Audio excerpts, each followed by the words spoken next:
Hi, I'm Dr. Amy Robbins, and welcome to Life, Death, and the Space Between. The Illumination Code is a new book out that is about 7 keys to unlocking your quantum intelligence.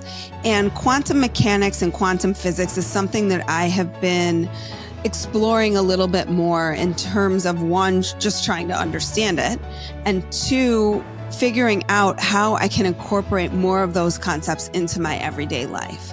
So this book by Kim Chestney, my guest today, came at the perfect time, as it seems like some of my guests more recently have been talking more about the quantum space and helping me understand and make sense of the quantum space. So I hope that in this episode, you too will feel like the quantum space is starting to make more sense to you, as I certainly know it's starting to make more sense to me. So I hope you enjoy this episode with Kim Chestney, where we dig deep into how to create our own quantum realities in this lifetime. Here's today's episode.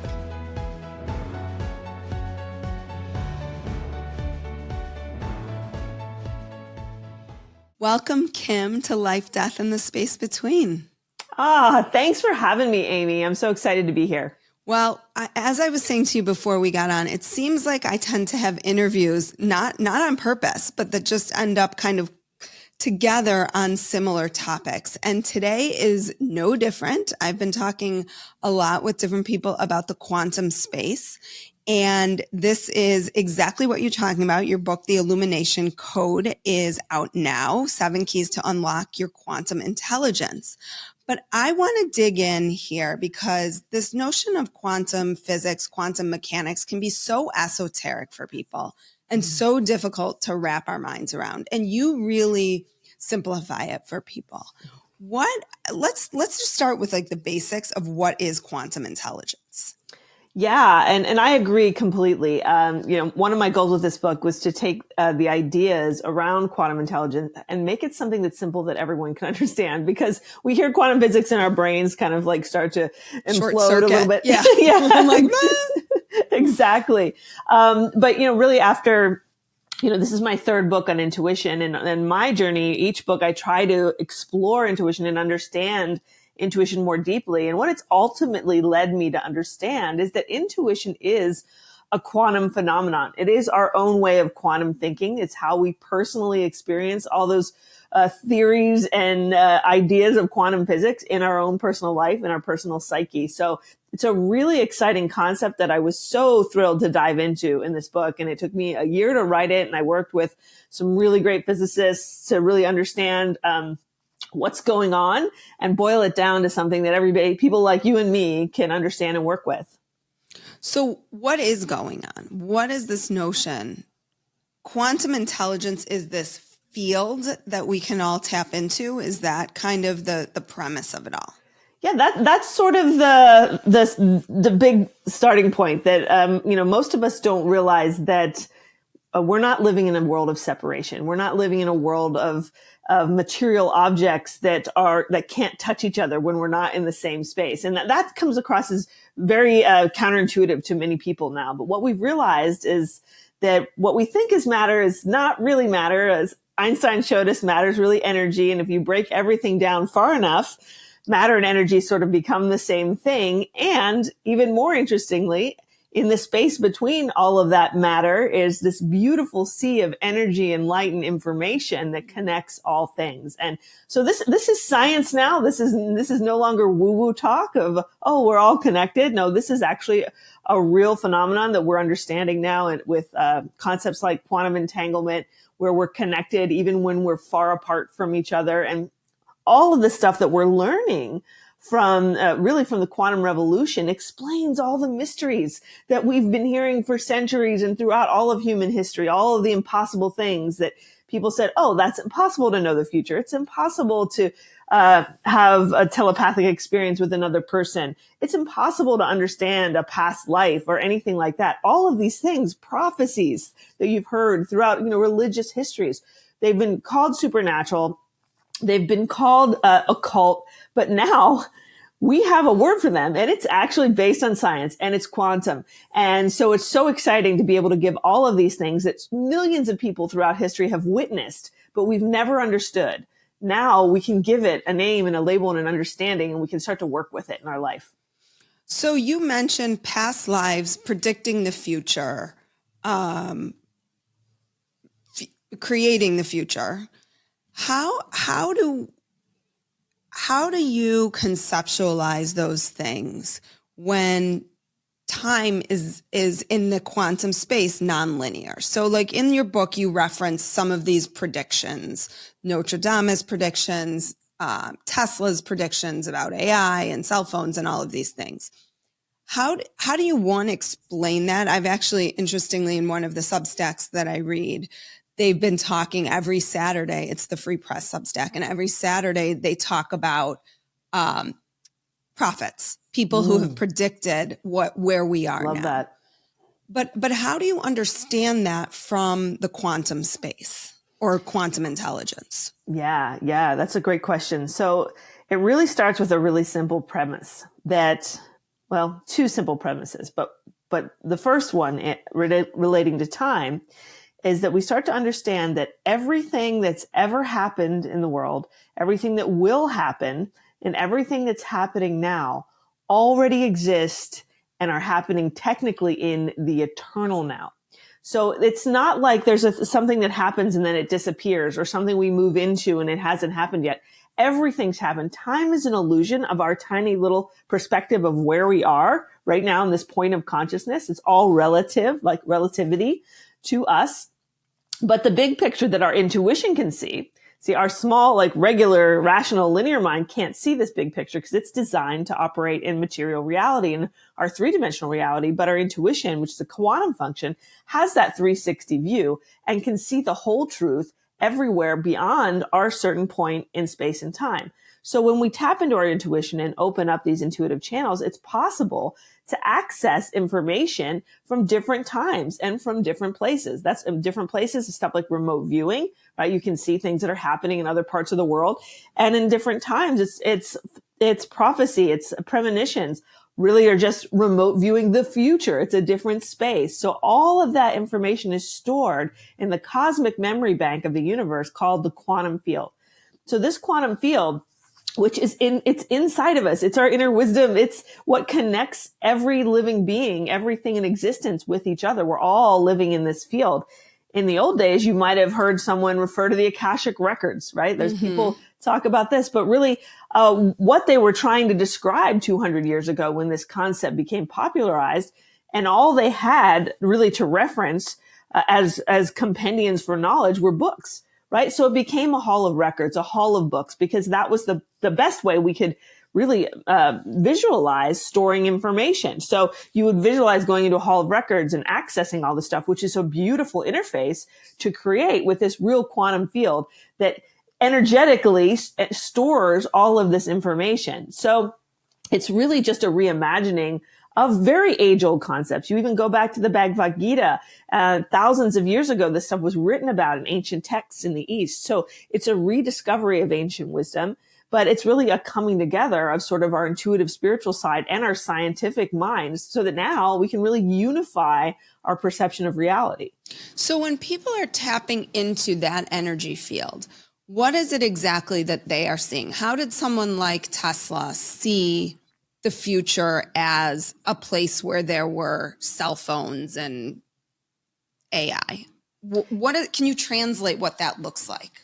Yeah. And I think another good example of that is Edgar Cayce. He did a lot of that stuff too. People who would go into unconscious states and have like dream these things, or people who like Einstein, who would have these revelations when he was in a super conscious state. So the key is, so all of this information is everywhere, right?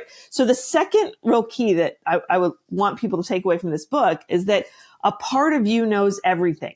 That we all have a part of ourself, call it a higher self, call it a deeper self, whatever word, a divine self you want to use. We all have a part of ourself that knows everything.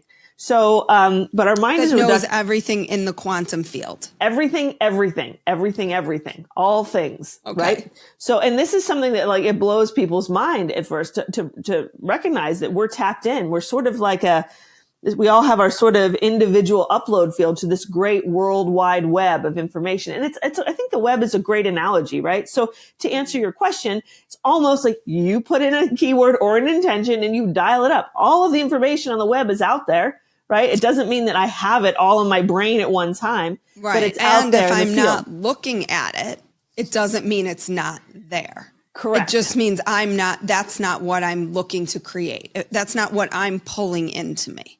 Exactly. Into my space. That's actually a great metaphor for thinking about it.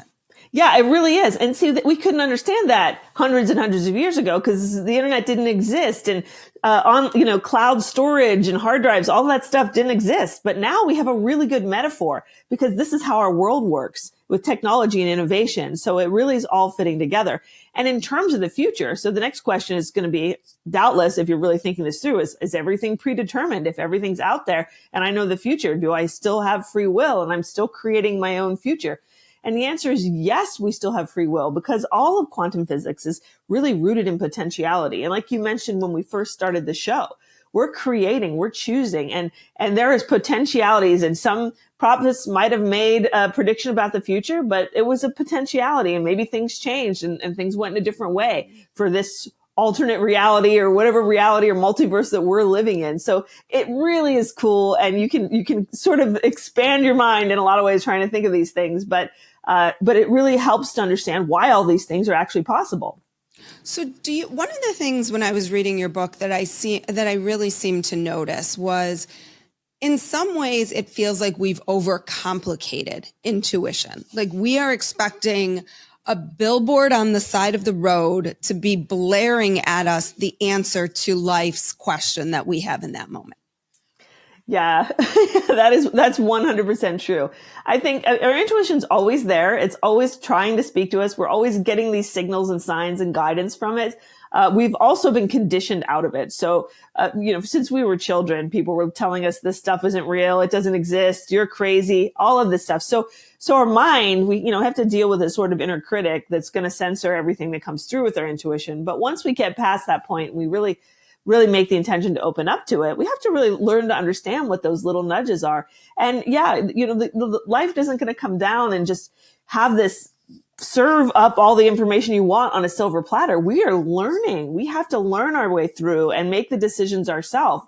Our intuition's ultimate goal is for us to expand our consciousness, to expand with the universe, to self-actualize, to uplift, and really access different dimensions of being that are beyond where we are now. So it's not just going to just give us that. We have to earn it. We have to make the choices that get us there. And it's there kind of like giving those little road signs and nudges along the way. Mm-hmm. So how do you define expanding consciousness then? What does that look like if someone comes to you and says, I want to expand my consciousness, how do you know that they are on that path of expansion? Yeah. It's a really important question because it can mean different things to different people. But ultimately, this concept of awakening and in the expansion of the mind, to me, is really opening up to the subtle dimensions that exist beyond the linear thinking mind and the rational mind.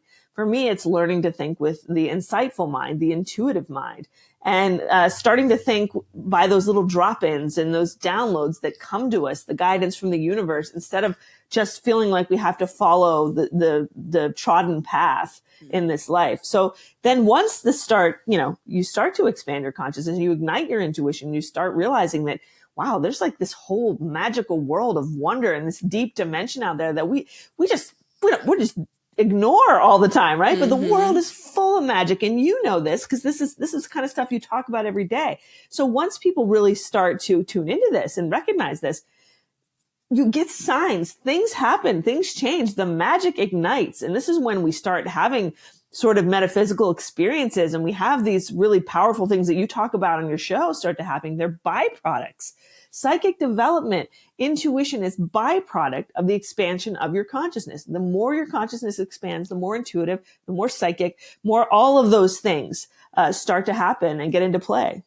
So would you say you talk about vibration of consciousness, and there is super consciousness, conscious, there's super conscious, conscious, and I wrote super conscious again. It's not super conscious again, unconscious, right? Yep. Can you define each of those? Because, and then I want to hear your definition, and then I want to kind of think about psychologically what that means. Because I talk about unconscious all the time in psychology. And Jung talked about all the, Jung talked about that, right? Yeah. And that's exactly what I was going to tie it into. A lot of this stuff is really informed by the work that Jung did. And this is a really simplified understanding. Like, I'm sure, there are people who can really take a deep dive into this and the science of it. But just for the layperson's understanding, we can really understand our ability to access our intuition based on vibration and frequencies. So we have sort of the conscious realm where, this is where we live. It's like the beta brain waves when we're just in here living our lives. We're using our thinking rational mind to navigate our way through our three-dimensional reality and our life. So then we have this sort of unconscious dimension. And, that's where we spend actually a lot of our times. We do a lot of things unconsciously in our life that we're not aware of. I would say most people are unconscious. Right? Yes. Right. We think unconsciously. We speak unconsciously. We drive to work unconsciously. We sleep unconsciously, obviously. Right. So sleep is sort of the bottom of that sort of tier there where we're just completely, our thinking mind is shut down. But sleep can be I call sleep backdoor intuition, because it can really be a cool way for our intuition to sneak in and touch us. Mm-hmm. People like Edgar Cayce are a great example of that. All of his intuition came in this sort of, hypnosis state, sleep state. But on the other hand, there's this concept of the super consciousness, which also was really popularized by Paramahansa Yogananda. And this really resonated with me because to me, this is the place where you can really consciously in full awake state of mind access your intuition, right? So when you sort of fall asleep and your intuition comes in, it's not something you're really in control of or processing unless you wake up a little bit and think about it. But when you get to the super conscious state, you're fully aware. You're more aware than you've ever been. And you're aligned with truth, right? Because that's where the truth is to me. Mm-hmm. Like, it's like the fog clears more and more the higher you get. Right down here, there's a lot of thick fog, but intuition can still pop in and see you. But the higher you get up into consciousness, the more the fog clears and the more clearly you can see your path, what's happening around you, your own connection to truth. So I always tell people, when you really want to start working with your intuition, things like meditation, just spending time alone, music, anything that raise up your vibration, qigong, yoga, whatever movement stuff you like, great tools to help you uplift your spirit. Right? Uplift your spirit so that you can access those high vibe places where intuition very naturally and easy can drop in.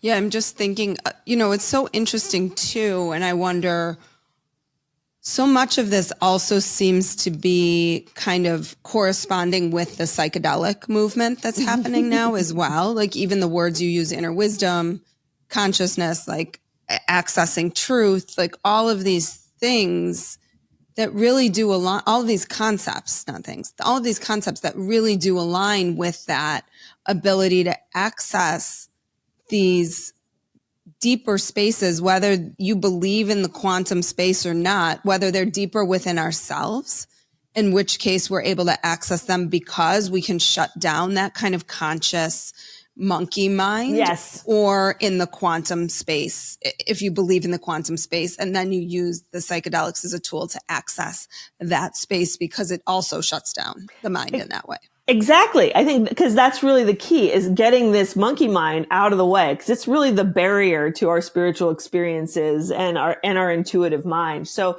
psychedelic experiences, particularly mushrooms, I think mushrooms really have the ability to unlock the sort of tightened up parts of our mind that just kind of get in a rut and just keep us locked into this reality. So the good thing about experiences like that is it sort of forces those things to unlock for a little bit and opens up your mind to these things that, wow, like this is out here. This is different. Like I can actually see the quantum field. Wait a second. Right. This is what's possible, right? Like all of these things are possibilities when I think about psychology, we get so limited by what's happened to us and what is available to us. And I think specifically what you're talking about here is different ways to open up all that is available to us in our lives, which is where really meaningful quantum living, I guess, can happen, right? Yeah. And, and it's one of those things like, I don't want to just like abuse the word quantum because I feel like everyone's like, oh, more quantum this, quantum that. And I really didn't want to, bring that word in as just another buzzword, but I really feel like it really is the best description that we can use for intuition when you really get down to the nuts and bolts of it. And that's really the key to doing all of these other like magical things like manifesting and miracles and all that stuff. It all goes back to our interconnection with our intuition and the magic that's held there. So how does the notion of the holographic universe, which is a lot of what Stanislav's Grof talks about, help explain intuition? Yeah, so this is one of my favorite concepts that I talk about in the book. And it's really based on this idea. So we start with the idea of the illusion of matter that we sort of touched on in the beginning of our conversation. Like we see our bodies and we think they're matter, but then scientists have realized that, you break down the matter, you break them into, molecules into atoms and atoms into particles and then particles into even smaller particles. And then you keep going down and you realize that, wait a second, the world isn't made of what we thought it was. For the past forever, we thought the world was built of stuff and things and matter, physical stuff. But when you break down this physical stuff, it turns out this physical stuff is actually made of one thing. And it's not what we used to think it was. We thought, maybe it's just, we can call it energy, but it's something deeper than that. They found out now that the fundamental building block of the universe is actually information. Okay. And that's really exciting because that implies that the fundamental building block is actually consciousness, right? So that's how we start thinking about a world built on consciousness, a mind-made world, a collective world of collective consciousness, building a world running on information, built of information, created, right? So it's so fascinating. And so getting back to the idea of the holographic universe, what is that information held in? What does it travel on? Light. So you think about fiber optics, think about how the fastest traveling light in the world, right? So light is turns out you can embed so much information in light. So light becomes this storage medium of information that builds the whole world. And yes, it sounds a lot like a video game. It sounds like we're living in this world that's built of light and pixels. If you break them down, it's almost like we're made of these little pixels. So all of the metaphor that we're using today with technology really carries through to quantum physics and sort of us living in a world built of consciousness. It doesn't mean we're living in a video game or, anything like built by alien overlords or anything, but it's one of those things that shows us that the universe is a little different than we thought it was. And it is based on something that is informational, which can also be read by our intuition. So it really talks about that. Well, let's talk about this concept of living in a video game, because people say this all the time, and you talk about it in your book, and I spout it out, but I'm not really clear on what I'm saying it, what I mean. This concept of the matrix, the mind matrix. What do you mean by that? Yeah, so I'm trying to sort of, conceptualize a sort of new way that we can view reality in terms of this sort of quantum field and our expanding consciousness. So understanding that first, this world that we live in, the physical world, our physical reality is sort of like, if we're looking at an onion, this is sort of the closest world to us right here. It's what we can perceive with our five senses. So these are just like robots have sensors. We're a people and we have sensors. So one of the favorite stories I like to tell was back when I was in a philosophy class back in college a million years ago. One of the things that always stuck with me is my philosophy professor brought out this book, and it was on the nature of reality and life. And he said, "Now I want you guys to understand how much of the world we actually perceive." And he opened up this book and it folded out. It was like a good 2 feet wide of fold out pages. And he folded out and he's like, this is everything that we know of that exists in reality. And inside that, there was a sliver about a quarter of an inch long. He said, this is how much human beings can perceive of the reality that we know is out there. So understanding. And that's just what we perceive based on what we know is out there, not what we haven't yet discovered is out there. There could be so much more, right? Like we don't know what we don't know, but we at least know this much, right? And we perceive like a fraction of this much. So presumably there's even more out there, right? So it's really excited when we realize, okay, so we're living in Maya, they call it Maya in the East, illusion, this sort of simulation world that we live in. But while we're living here and our thinking mind can just process all of this information here in this world, in this reality, our intuitive mind has sort of that sort of periscope that can see everything that's happening beyond this little reality, right? So it can see things that are happening at different places in time and all of the stuff that's out of this little bubble that we're living in as we move through existence. So it's like going down that river, right? We're going down that river of time, and wherever we're at, we can just sort of see 3 feet in front of us and maybe 3 feet behind us, but our intuition can see in all directions. So yeah, so it's really sort of this expanding idea that, we can move into different layers of reality, and the mind matrix is what we create, right? It's another word for this reality that we create through this holographic projection of thoughts and manifestation. So let me try to simplify this even more. What you're saying is, like, you and I are creating together at this place and time this conversation. Correct. On this same day, I could have chosen to be creating a different conversation in this space and time with a different guest. Yeah. And that's what gets so cool with alternate realities. And there's actually some really good TV shows and movies that are exploring this out now, right? So every time we make a choice, right, we splinter off in another sort of fractal direction of co-creation. And so there's other doppelgangers, versions of us doing different things and conceivably. And actually this is from physics. This isn't from our imagination. This is what physics is telling us, right? And it makes sense. Actually, it's really the only way you can rationally understand time travel, right? If you go back, you're not really changing the future. You're just going on a different branch of the future if you change something.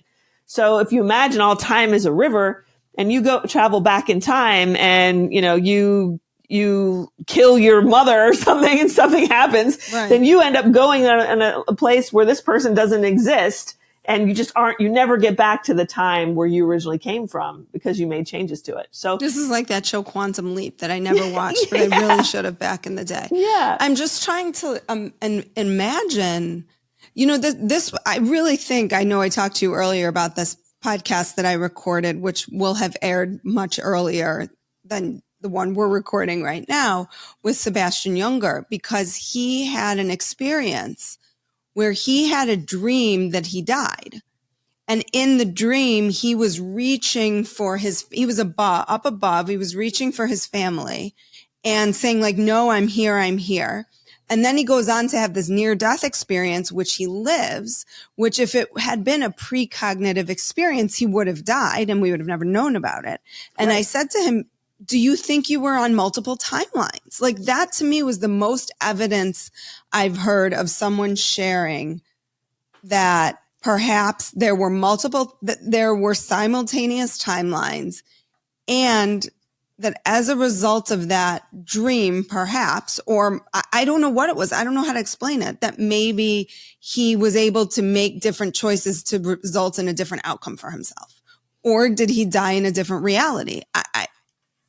Does it matter? What does that mean? Like, right, all of it? Well, and that's what our intuition's for, right? And that's where intuition plays in all of this science, is that's how we can intuitively know these things and sort of like understand, discern what's really going on, because intuition can help us understand these things that are so irrational and don't make any sense to our regular minds. And, actually there's a story, Whitley Strieber has a story about that. And I talk about it in the book where, he was telling me about this, and he was actually on a Native American reservation, and he was driving on a road, and he was just started perceiving the place in two different times.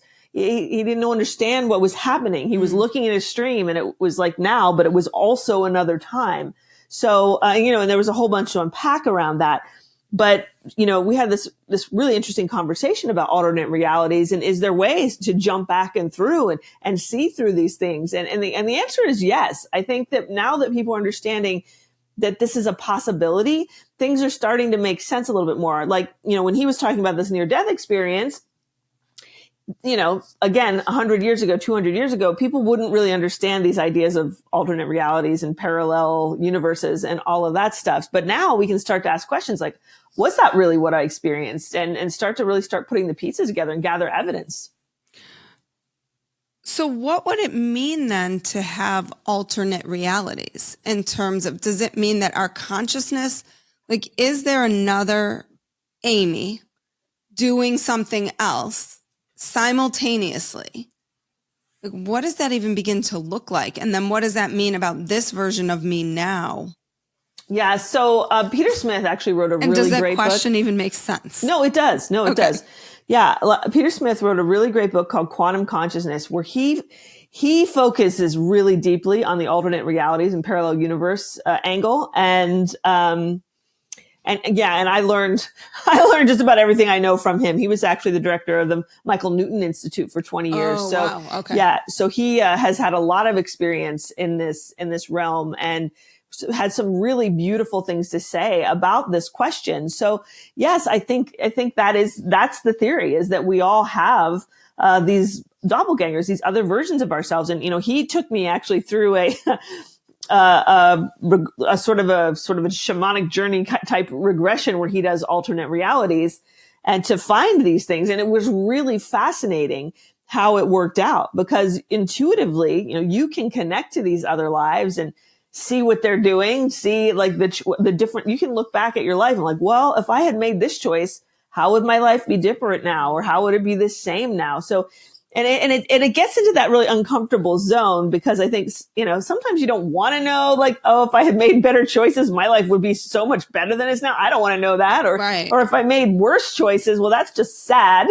So, mostly it's important to focus on this life and where we are now, but recognizing that we have our free will and that we can create the path that we want. But what is this life then if we're living in simultaneous time? And I think this is the way I think our souls choose to incarnate, was sort of like, Kim Chestney. I'm like, I came into the world with Kim Chestney and if you want to look at the video game analogy, I think we can go back to that, because I think it's helpful. So you start this out, and I'm Kim Chestney, and this is my avatar, right? My soul isn't permanently the hair, Kim Chestney. The skin, the eyes, all of that. Right. That's what our astrology is, and our DNA, right? Ahead of time, we program all that stuff, and here we are. And we have all of this potentiality. And if you see a video game, right, there's sort of key paths that the video games take, but you can wander off and do this or do that. If you imagine this sort of in terms of a infinite sort of amount of choices, and a really incomprehensible video game in a lot of ways, because it's so intermingling and there's so much involved with it. But ultimately, it's for our own journey, for our own understanding, and to expand our consciousness, to learn our lessons. It's a school, right? To up level. If we're staying with the video game analogy, right? Like, you don't want to come back at the same level every time you play the game. That gets a little boring.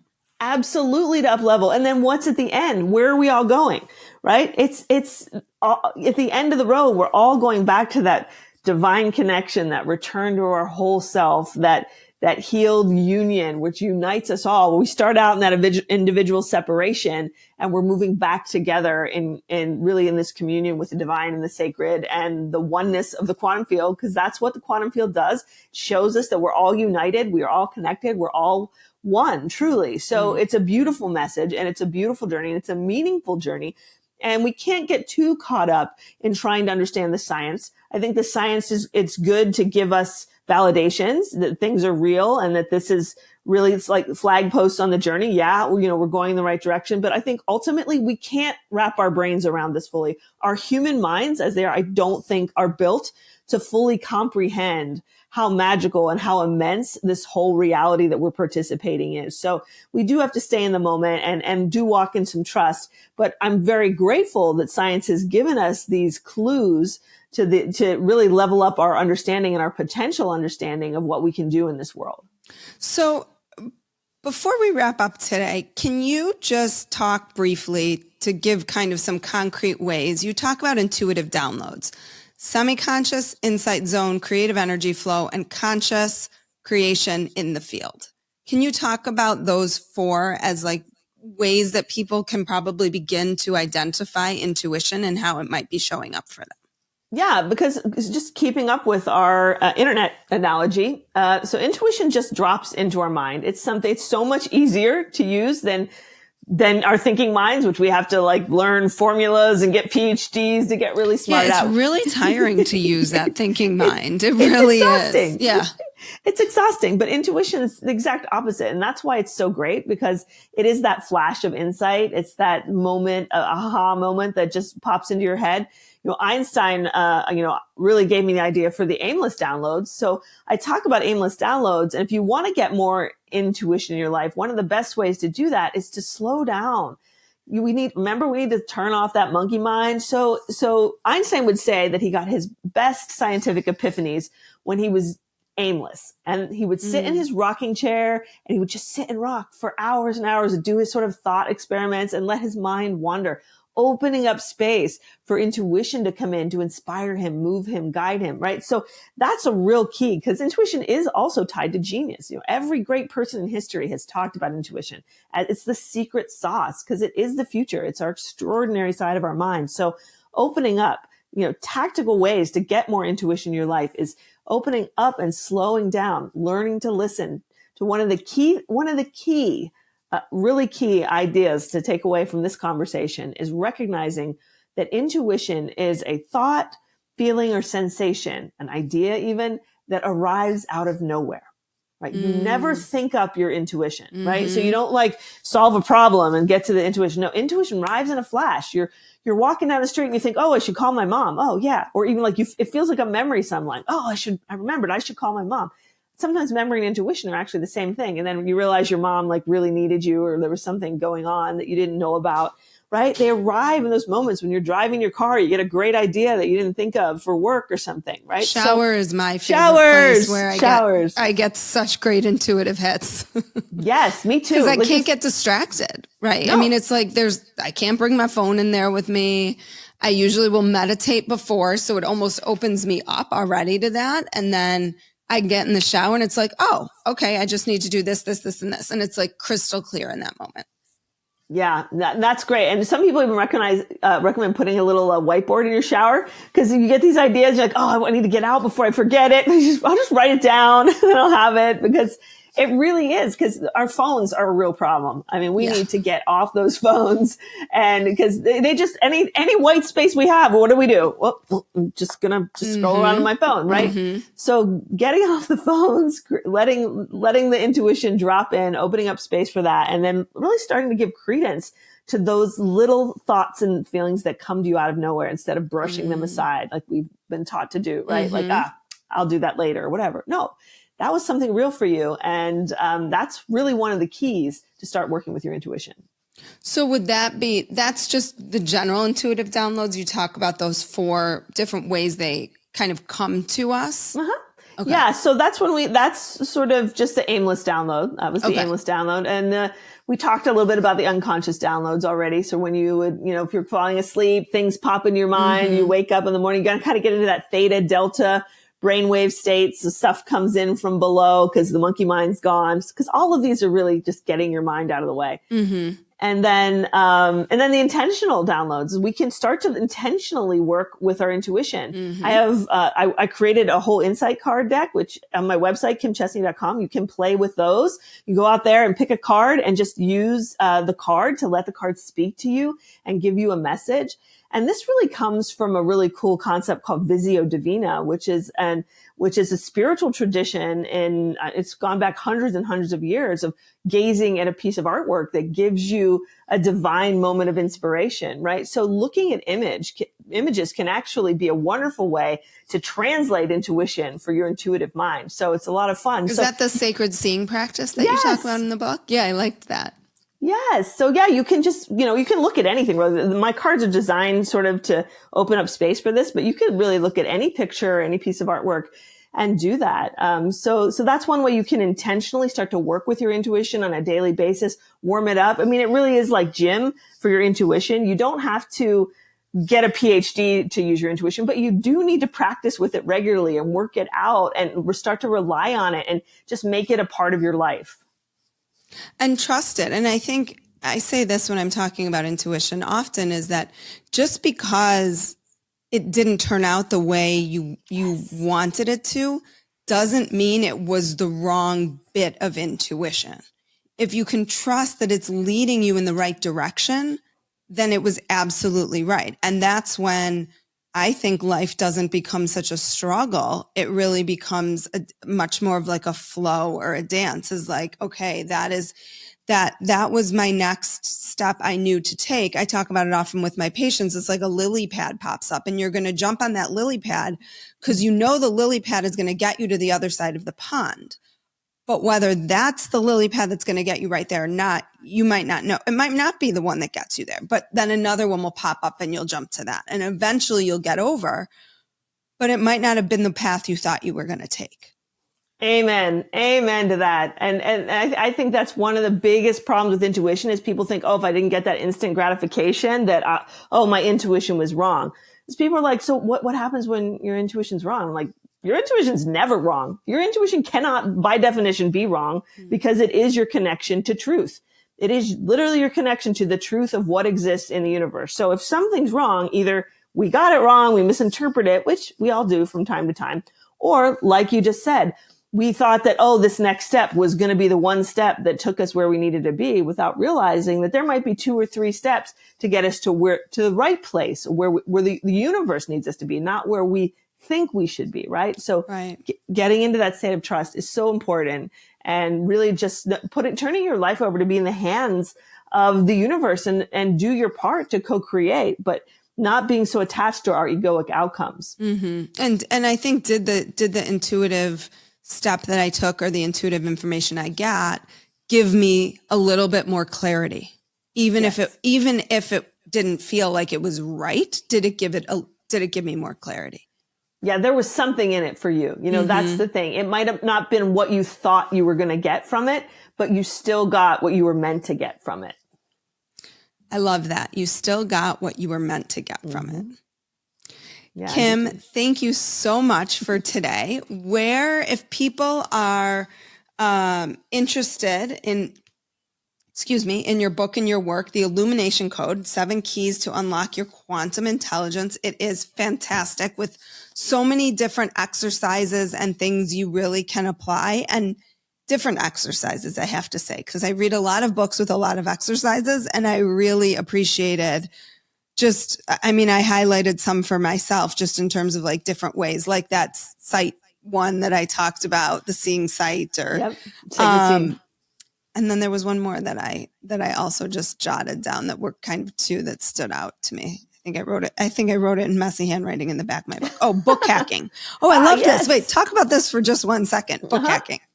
Yeah. So this was in the book, fun. I really tried to fill the book with like fun exercises, little ways that everybody can just do these things every day and experience this. So book hacking is actually sort of a derivative of Lectio Divina, which is sacred reading, right? So the idea with book hacking, and I think we've probably all done it and not realized it, is like, I really need a piece of guidance today. And you just pick up your favorite spiritual book and open up to any page. And then go to the first thing you notice. So with the images, you go to the first visual picture you notice. And with the words, you go to the first sentence you notice, and then start reading. And so often really cool little messages or little God winks or little bits of guidance come through. So you can just, my husband does it he has all kind of sacred texts, and he just picks one every morning and reads it before he goes about his day. So those are fun little exercises that you can do just to keep tuning into your intuition and get that magic rolling in your life. And I think music can be the same way sometimes. Like when you tune into music, you're like, oh my God, the music is talking directly to me. As you, especially when you put it on shuffle too, right? You put it on shuffle and you're like, oh, this song was just what I wanted to hear right now. Or like, this actually has a message in the lyrics that I was just thinking about or something. Or the feeling of the song matches what you need, whether it's to lift you up or to ground you or to...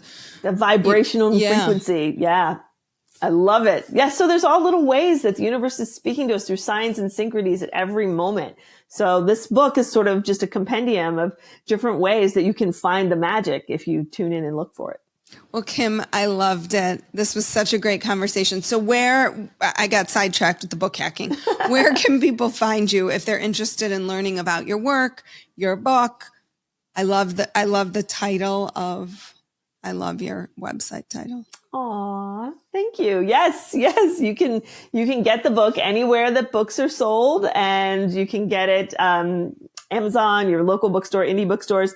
You can get everything on my website, kimchestney.com. And then also you can learn more about my classes and workshops I give if you want to practice this stuff with me live at intuition-lab.com. That's what I love. Intuition-lab. What a great... So we're exploring. It's a lab, research. Right. You play with hypotheses and see what happens. Exactly.